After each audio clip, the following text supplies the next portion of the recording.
Namaskar bachcho. Today we will discuss our chapter 13 Mahatma Gandhi and the Nationalist Movements, Civil Disobedience and Beyond. This is our 13th chapter of NCERT book, third, and the writer of this chapter is a very well-known historian, Ramachandra Guha. आपका ये chapter 13 जिसका नाम है महात्मा गांधी और राष्ट्रीय आंदोलन सविनय अवज्ञा और उससे आगे, जिसके लेखक हैं इस पार्ट की मैं बात कर रही हूँ, बहुत प्रसिद्ध इतिहासकार रामचंद्र गुहा.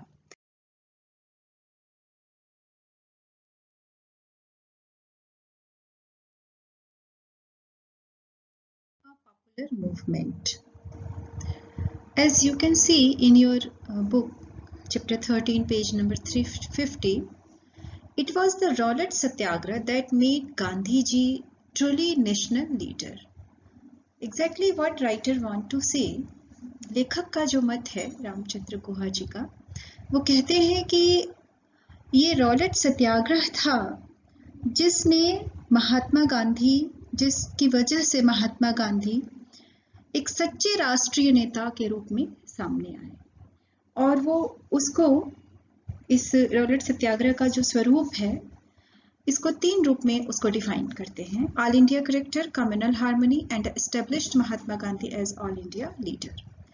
जो रॉलेट सत्याग्रह का स्वरूप था वो चंपारण, खेड़ा या अहमदाबाद की तरह लोकलाइज्ड नहीं था, बल्कि इसमें नॉर्दर्न इंडिया, वेस्टर्न इंडिया, सब part of the southern India के जो मेन सिटीज थे वहाँ के लोग शामिल थे, और पंजाब भी इसमें शामिल था. पंजाब तो मेन था. कम्युनल हार्मनी, रॉलेट सत्याग्रह के समय में हमने पाया कि अलग अलग धर्म के लोग, चाहे वो हिंदू थे, चाहे वो मुस्लिम थे, चाहे वो सिख थे, सभी धर्मों के लोग मिलकर के एक साथ उन्होंने रॉलेट एक्ट का विरोध किया और गांधी जी के आह्वान पर रॉलेट सत्याग्रह में शामिल हुए. और दूसरा और तीसरी बात जो राइटर कहते हैं कि इस मूवमेंट ने, इस आंदोलन ने गांधी जी को एक नेशनल लीडर के रूप में, एक राष्ट्रीय नेता के रूप में भारत में स्थापित किया. क्योंकि अभी तक जो गांधी जी का काम था वो साउथ अफ्रीका में था, और साउथ अफ्रीका के काम की वजह से सिर्फ कुछ लोग गांधी जी को जानते थे. उसके बाद चंपारण, खेड़ा और अहमदाबाद एक प्रॉपर स्टेट में गांधी जी ने काम किया था, पर पूरे देश के स्तर पर गांधी जी ने जो काम किया वो रॉलेट सत्याग्रह के दौरान किया. और लेखक का मत है कि ये रॉलेट सत्याग्रह ही था जिसने गांधी जी को भरोसा दिया. रॉलेट सत्याग्रह की जो सफलता है, इसने गांधी जी को भरोसा दिया, विश्वास दिया कि अब वो कंट्री के लेवल पे एक बहुत बड़ा मूवमेंट शुरू कर सकते हैं.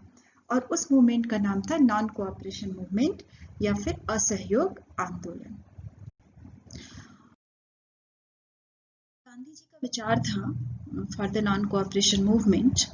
गांधी जी ने कहा कि वो लोग जो कि इस कॉलोनियल रूल से, इस औपनिवेशिक सरकार से अगर वो मुक्ति चाहते हैं, वास्तव में वो चाहते हैं कि अंग्रेज यहाँ से चले जाएं, तो उनको निम्नलिखित चीजों पर फोकस करना पड़ेगा और सरकार के साथ हर तरह से असहयोग करना पड़ेगा. We will not cooperate.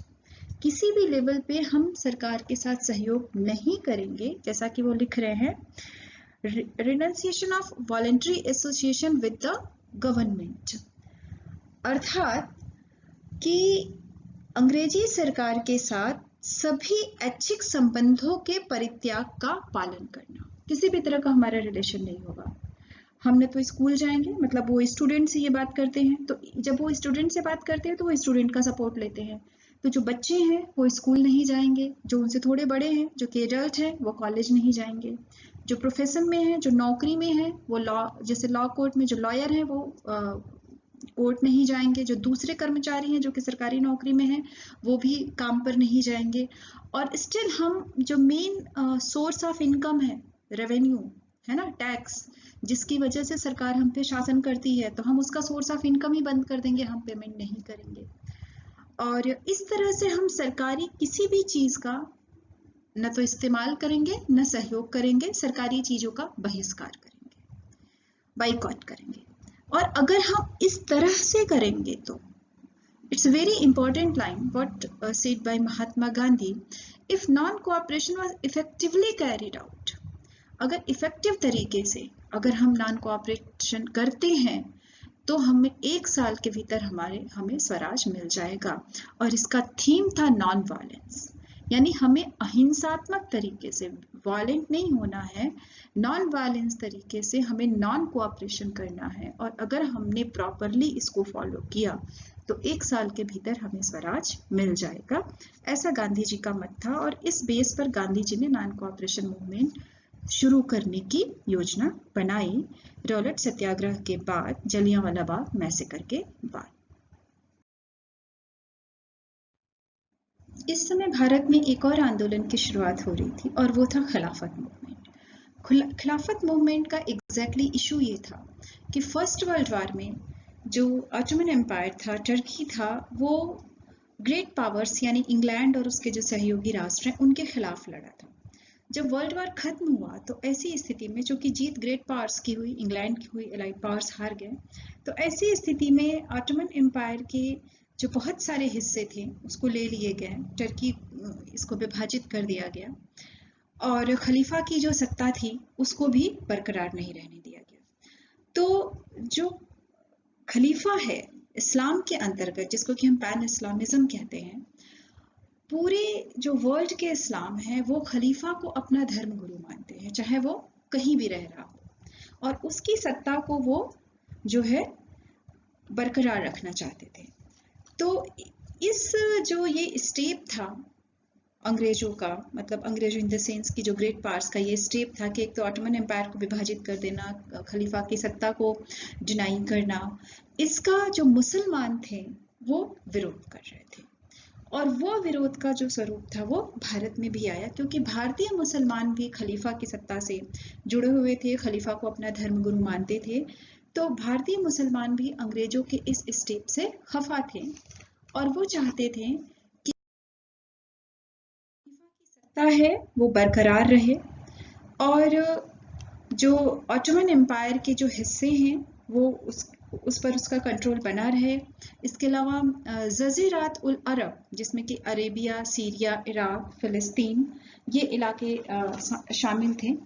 तो इन इलाकों पर जो इस्लामी संप्रभुता है, जो इस्लामी कंट्रोल है वो बनी रहे और खलीफा के अंदर, मतलब खलीफा के कंट्रोल में इतनी सफिशिएंट टेरिटरी हो, इतने हिस्से हो, जिससे कि खलीफा जो है रूल कर सके और जो इस्लामिक फेथ है, जो इस्लामिक भरोसा है वो बरकरार रहे। तो जो मुस्लिम वर्ग था उसने इस स्टेप को, जो कि चूंकि ये युद्ध का रिजल्ट था और ये पॉलिटिकल भी था, और चूंकि खलीफा और खिलाफत उनके धर्म और उनकी भावनाओं से जुड़ा था, तो मुस्लिम जो लोग थे उन्होंने इसको एक तो पॉलिटिकली जो किया वो तो किया, इसको धार्मिक रूप से भी वो उसको अपने खिलाफ देख रहे थे कि उनके जो फेथ पर जो अंग्रेज हैं या अंग्रेजी शासन है वो चैलेंज कर रही है। तो भारत में इसका नेतृत्व जिन दो लोगों ने किया, जिनका प्रमुख नाम है, वो थे मोहम्मद अली एंड शौकत अली, जिन्होंने भारत में खिलाफत मूवमेंट का,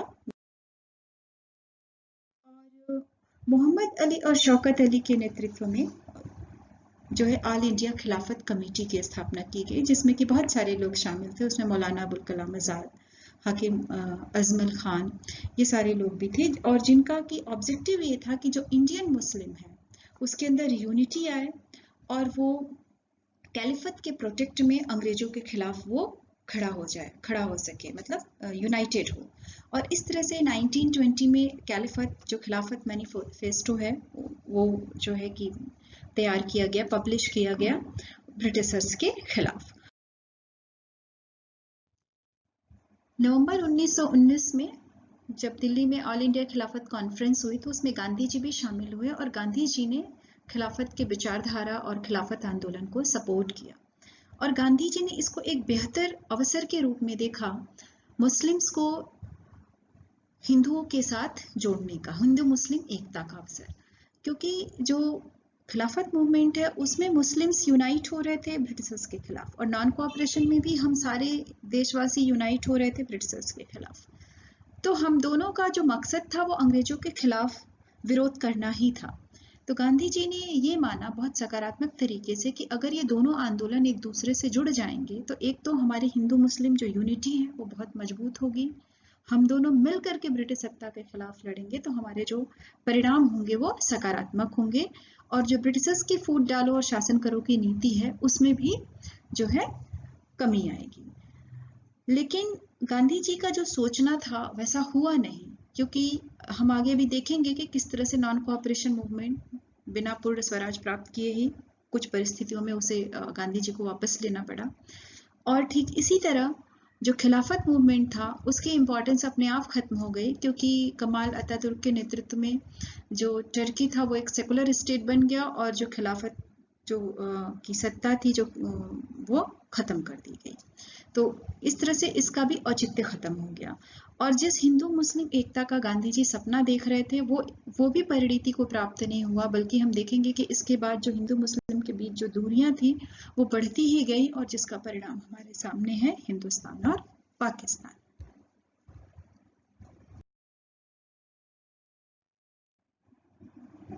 यहाँ आप वर्ल्ड मैप में टर्की का लोकेशन देख सकते हैं जिसको लेकर अभी हम लोग चर्चा कर रहे थे। This is here.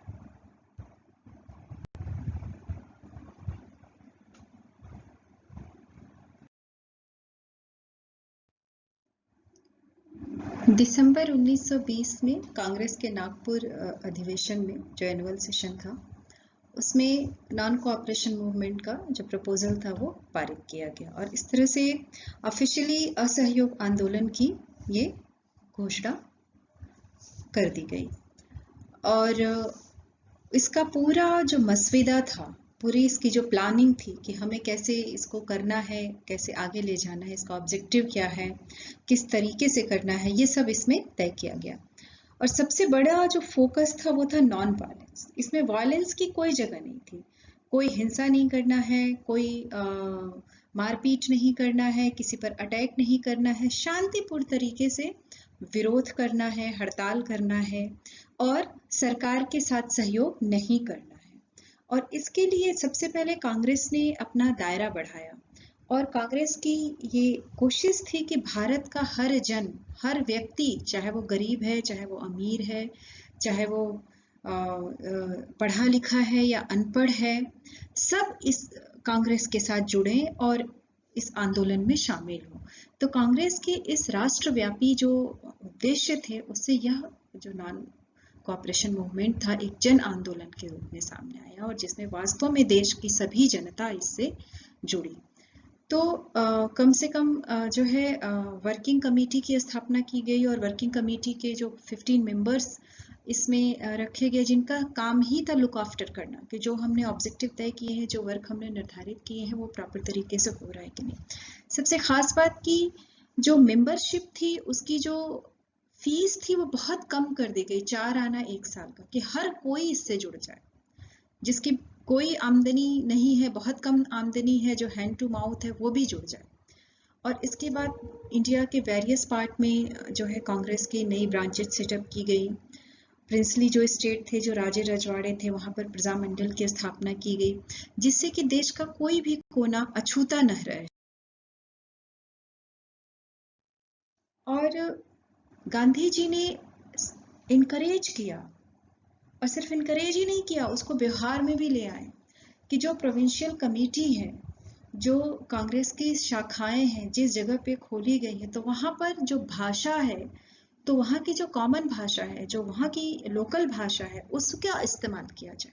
और खुद गांधी जी ने अपने, जब उन्होंने विभिन्न राज्यों का, विभिन्न जगहों का दौरा किया, तो खुद गांधी जी ने भी अपने भाषण में उस जगह की भाषाओं का इस्तेमाल करने की कोशिश की। तो इस तरह से भाषा का बहुत बड़ा रोल होता है। अगर हम इसके पहले जो था, हमारी जो भाषा थी अंग्रेजी, जो कि कॉलोनियल रूल की भाषा है, अगर हम अंग्रेजी में बात कर रहे हैं या हम उस भाषा में बात कर रहे हैं जो कि आम पब्लिक की भाषा ही नहीं है, तो एक तो डिस्टेंस, दूरी बढ़ती है, दूसरा वो हमारी बात ही नहीं समझेंगे, और कहीं ना कहीं एक अपनापन नहीं आता है। तो भाषा का बहुत बड़ा रोल है जिस पर गांधी जी ने ध्यान दिया। चरखा, खादी, इसको प्रोत्साहन दिया गया जिससे कि सेल्फ डिपेंडेंसी है। क्योंकि बहुत सारी चीज़ों का बाइकआउट करना था, जो विदेशी कपड़े हैं उनका बाइकआउट करना था, विदेशी चीज़ों का बाइकआउट करना है, नौकरियों को छोड़ना है। तो जो हमारी अपनी कॉटेज इंडस्ट्री है उसको प्रोत्साहन देना है, क्योंकि हम स्वदेशी की बात कर रहे हैं, हम स्वराज की बात कर रहे हैं, हम विदेशी पर निर्भरता की बात नहीं कर रहे। तो चरखा को इम्पोर्टेंस दिया गया, लोग सूत काते और जो कपड़ा बनाए, खादी पहने। और जो गांधी जी के द्वारा चलाए जा रहे आंदोलन की सबसे खास बात ये होती है कि गांधी जी सिर्फ एक मुद्दे पर फोकस नहीं करते हैं, सिर्फ पॉलिटिकल इशू नहीं है कि हमें स्वराज चाहिए। स्वराज के लिए वो संपूर्णता में देखते हैं, जैसा कि हम बीएचयू के अधिवेशन में भी देखते हैं कि जब गांधी जी बात करते हैं तो वो सिर्फ इंडिया के एक खास वर्ग की बात नहीं करते हैं, बल्कि वो किसान, मजदूर, गरीब, शिल्पकार सभी की बात करते हैं। तो जब गांधी जी इस आंदोलन में भी गांधी जी जो सोशल मुद्दे हैं, खासकर अनटचेबिलिटी, मंदिरों में प्रवेश को लेकर के, छुआछूत को लेकर के, या फिर नशे को लेकर के, शराब के खिलाफ भी इसमें कार्य किए गए, क्लीनलीनेस, इन सभी चीज़ों को शामिल किया गया। और अगर जो बच्चे हैं अगर वो स्कूल कॉलेज छोड़ रहे हैं तो उनके लिए नेशनल स्कूल और कॉलेज की स्थापना की जाए। तो अगर हम एक तरफ बाइकआउट कर रहे हैं किसी चीज़ का, तो उसका फिर हमारे पास सब्स्टिट्यूट क्या है, तो उस पर भी काम किया गया। तो हम अगर इमेजिन करें तो बहुत बड़े पैमाने पर नॉन कोऑपरेशन मूवमेंट में काम। और जब एक किसी व्यक्ति ने गांधी जी से कहा कि चूंकि खादी बहुत महंगी है तो हम इसको अफोर्ड नहीं कर पा रहे, तो ऐसी स्थिति में गांधी जी ने कहा कि हम ऐसा कर सकते हैं कि हम कम कपड़े पहन सकते हैं। और इसका सबसे पहले व्यवहारिक रूप में इसका प्रयोग गांधी जी ने खुद किया, जैसा कि हम इस चित्र में अगले स्लाइड में देख सकते। तो यहाँ पर आप देख सकते हैं कि गांधी जी खुद चरखा काटते थे। और गांधी जी ने अब धोती का प्रयोग करना शुरू कर दिया अपने पहनावा में। जो गांधी जी का पिछली तस्वीरें आप देखेंगे जिसमें आप गांधी जी का पहनावा देखेंगे और इस तस्वीर में आप गांधी जी का पहनावा देखेंगे तो आप फर्क अपने आप समझ पाएंगे। तो ये गांधी जी का कार्य करने का तरीका था जो कि अहिंसक था, जिसमें हिंसा की कोई जगह नहीं थी और बहुत शांतिपूर्ण तरीके से हमें विरोध करना था। अलग हो सकता है। तो ऑफिशियल फिगर के अनुसार 396 स्ट्राइक्स हुए और इन 1921, और कम से कम जो है जो हम यहाँ पर संख्या देख रहे हैं 6 लाख जो वर्कर थे, है ना, उन लोगों ने जो है कि काम पर नहीं गए। और इस तरीके से जो 6 लाख श्रमिक हैं, हड़तालें जिसमें हुई वो काम पर नहीं गए, और इस तरह से कम 70 लाख वर्किंग डेज जो है, जो कार्य दिवस है, उनका नुकसान हुआ। मतलब सरकार को कितना बड़ा घाटा हुआ। और सिर्फ यही नहीं, ये जो शहरों तक सीमित नहीं था, जैसा कि हमने पहले ही कहा कि जब जिस रीजन में कांग्रेस की कमेटी थी वहां पर उस भाषा में काम किया गया, तो गांव गांव में, लोकल जगहों पर भी इस जन आंदोलन का बहुत प्रभाव पड़ा। और गांव में लोगों ने इसको अपने तरीके से, अपने अपने रीजन में इसको अपने तरीके से भी समझने की कोशिश की। तो जो हिल ट्राइब्स थे, जो हिली एरियाज थे, खास करके हम बात कर रहे हैं आंध्र प्रदेश की, तो आंध्रा में, नॉर्दर्न आंध्रा में लोगों ने वन कानून को मानना से मना कर दिया। यानी वन से अगर उन्हें कोई चीज लेनी है, लकड़ी काटनी है, पत्ते लेने हैं या कोई भी करना है तो खुलेआम हो जाएंगे। जो उनका कानून है सरकार का उसको नहीं मानेंगे। अवध में किसानों ने टैक्स देने से मना कर दिया। ठीक है, इसी तरीके से जो कुमायूं है वहां पर लोगों ने सरकारी जो ऑफिसर हैं उनका काम करने से मना कर दिया कि हम आपका काम नहीं करेंगे, आपका सामान नहीं उठाएंगे, आपके घर में जो भी मजदूरी है या जो भी काम है वो काम नहीं करेंगे। और इस तरह से आप इस पिक्चर में देख सकते हैं कि यहाँ पर बहुत सारे लोग इकट्ठा हैं और जो विदेशी कपड़े हैं उनको इकट्ठा करके उसकी क्या की जा रही है, जलाई जा रही है, कि इस तरह से बहिष्कार किया गया। और साथ में जो है, जो लोकल लोग थे, गांधी जी तो मेन नेशनल लीडर थे, गांधी जी के साथ और भी लोग थे जो कि नेशनल लीडर थे, लेकिन जो लोकल इलाके हैं वहां पर लोकल लोगों ने इसकी कमान संभाली और लीडरशिप की भूमिका निभाई। तो और उन्होंने अपनी अपनी जगहों पर अपने तरीके से भी इसको इंटरप्रेट करने का कोशिश किया, असहयोग करने का कोशिश किया। जैसे कि हम एग्जांपल दें कि असम में जो वर्कर थे, जो चाय बागान में काम करने वाले लोग थे, उन्होंने जो है काम करने से मना कर दिया, हड़ताल पर चले गए, है ना। इसी तरीके से जो है अन्य जगहों पर भी लोगों ने, अगर कहीं उनको काश्तकार या कोई और भी उन्हें एक्सप्लॉइट कर रहा है तो लोग उसके खिलाफ जो है खड़े हो जा रहे हैं, उसके खिलाफ मतलब कोऑपरेट नहीं कर रहे हैं।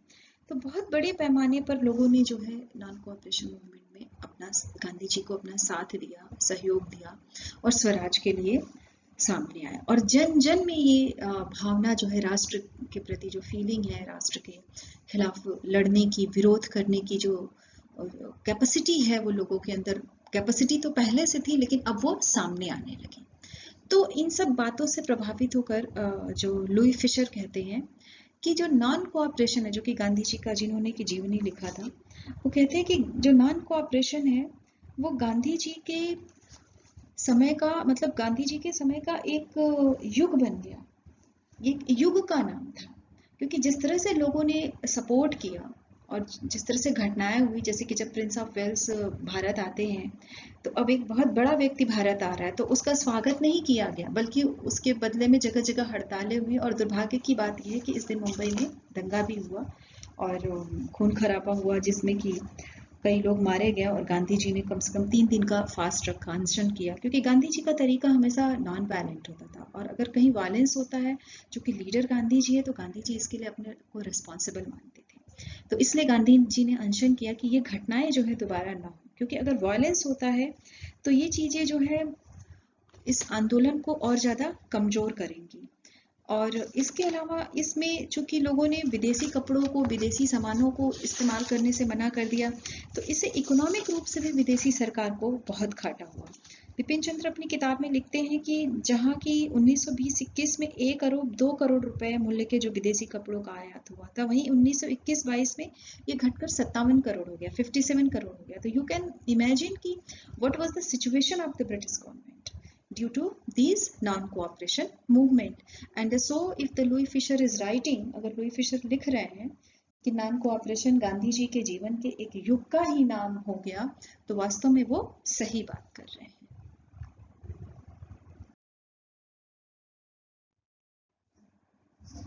इस प्रकार हम देखते हैं कि 1921-22 के दौरान जो नॉन कोऑपरेशन मूवमेंट है वो अपनी सफलता की उच्चतम सीमा पर पहुंच गया था। और जैसा कि आपकी किताब में भी लिखा है कि 1857 के रिवोल्ट के बाद पहली बार ऐसा हुआ था जबकि अंग्रेजी सरकार की नींव हिल गई थी। क्योंकि जिस पैमाने पर ये मूवमेंट था और जिस तरह से ये किया जा रहा था, ऐसी स्थिति में अंग्रेजी सरकार अपने आप को असहाय पा रही थी, क्योंकि जनता उससे सहयोग नहीं कर रही है और वो जनता के खिलाफ कुछ नहीं कर सकता, क्योंकि उसके लिए जनता का वायलेंट होना जरूरी है। जब तक वो वायलेंट नहीं होगा वो प्रतिक्रिया नहीं दे सकते हैं। तो इस स्थिति में लेकिन एक ऐसी घटना हुई जबकि आंदोलन अपनी चरम सीमा पर था, सफलता पर था।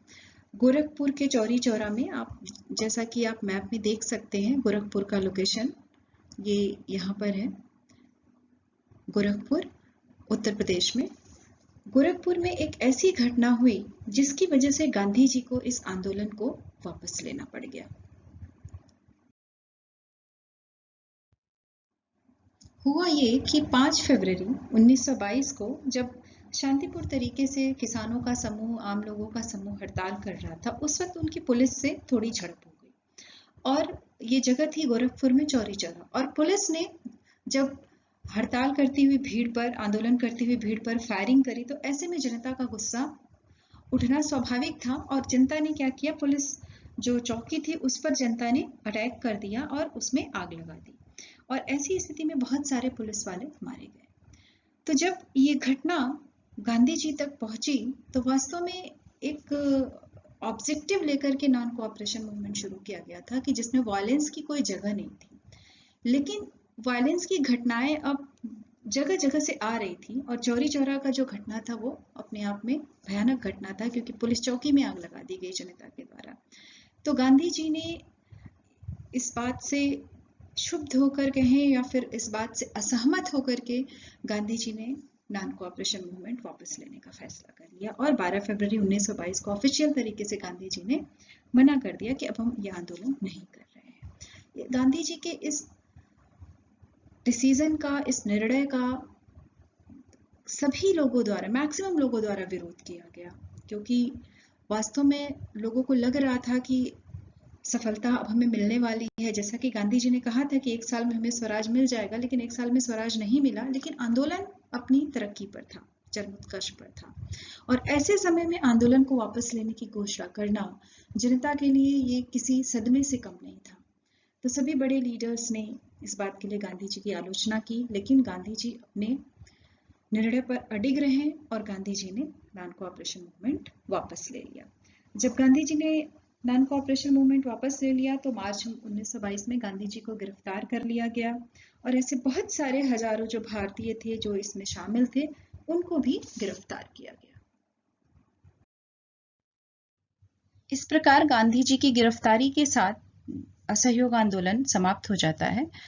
पर इसका अर्थ ये कतई नहीं है कि असहयोग आंदोलन असफल रहा। बेशक 1 साल में हमें स्वराज नहीं मिला, जैसा कि गांधी जी ने आंदोलन शुरू करने से पहले कहा था, पर इसके प्रभाव बहुत सकारात्मक रहे। असहयोग आंदोलन ने जो राष्ट्रीय आंदोलन का स्वरूप था, उसका स्वरूप बदल दिया। अब ये आंदोलन आम लोगों का आंदोलन हो चुका था, ये जन आंदोलन बन चुका था। अब जो आम जनता थी वो ये महसूस करने लगी थी, और वो सिर्फ महसूस नहीं कर रही थी बल्कि वो उसने एक्शन में भी परिवर्तित किया कि जो ब्रिटिश शासन है वो उसके हित में नहीं है, और उस शासन को खत्म करने के लिए वो इस आंदोलन में शामिल हुई, और पूरे साहस के साथ। तो ये बहुत बड़ी उपलब्धि थी, और साथ में कांग्रेस का और ज्यादा प्रचार और विस्तार हुआ, और गांधी जी एक राष्ट्रीय नेता के रूप में, एक जन नेता के रूप में स्थापित हुए पूरे देश में, पूरे भारत में। ये इसकी बहुत बड़ी उपलब्धि थी असहयोग आंदोलन की। और अब हमारा देश ऐसे किसी भी आंदोलन के लिए, ऐसे किसी भी विरोध के लिए, देश का से मेरा तात्पर्य है कि देश के सभी लोग इसके लिए तैयार हो चुके थे। तो ये गांधी जी ने बहुत बड़ा जो असहयोग आंदोलन के द्वारा जो लोगों के दिलों में एक बहुत बड़े साहस का जो पैदा कर दी थी ब्रिटिश शासन के खिलाफ, एक बहुत बड़ी उपलब्धि थी। अगला जो हमारा भाग है वीडियो लेसन का, उसमें हम चर्चा करेंगे कि किस तरह से गांधी जी ने जब उनको ट्रायल के समय उनको जज के समक्ष प्रस्तुत किया गया तो उन्होंने उन कारणों को बताया, उस सारी बातों को बताया कि किन बातों ने उनको प्रेरित किया कि वो असहयोग आंदोलन शुरू करें। बेशक हम अगर देखेंगे प्रमुख कारण के रूप में तो हम बता सकते हैं कि रॉलेट सत्याग्रह, रॉलेट कानून, जलियांवाला बाग हत्याकांड, ये तमाम कारण थे असहयोग आंदोलन को शुरू करने के लिए। लेकिन इसके पीछे एक बहुत बड़ी भूमिका थी, एक बहुत बड़ा उद्देश्य था, जिसकी चर्चा हम अगले स्लाइड में, अगले भाग में करेंगे। और साथ में हम ये भी जानने का प्रयास करेंगे कि किस तरह से असहयोग आंदोलन और उसकी गतिविधियां और गांधी जी के जो कार्य प्रणाली है वो गांधी जी को जन नेता के रूप में स्थापित करती है। और ये कुछ प्रश्न है, इस स्लाइड को देखने के बाद, इस वीडियो को देखने के बाद आप बहुत सारे प्रश्न बनेंगे, और आप बहुत सारे प्रश्न खुद बनाएं और उसका उत्तर लिखें। ये जस्ट फॉर द एग्जाम्पल, उदाहरण के तौर पे मैंने कुछ प्रश्न यहाँ दिया है जिसको आप जरूर सॉल्व करें कि खिलाफत मूवमेंट की शुरुआत किसने की, या व्हाट वाज द खिलाफत, या मेन इवेंट्स जो है नॉन कोऑपरेशन मूवमेंट के, या गांधी जी ने इस आंदोलन को वापस क्यों लिया, या फिर गांधी जी ने नॉन कोऑपरेशन और खिलाफत को एक साथ क्यों जोड़ा।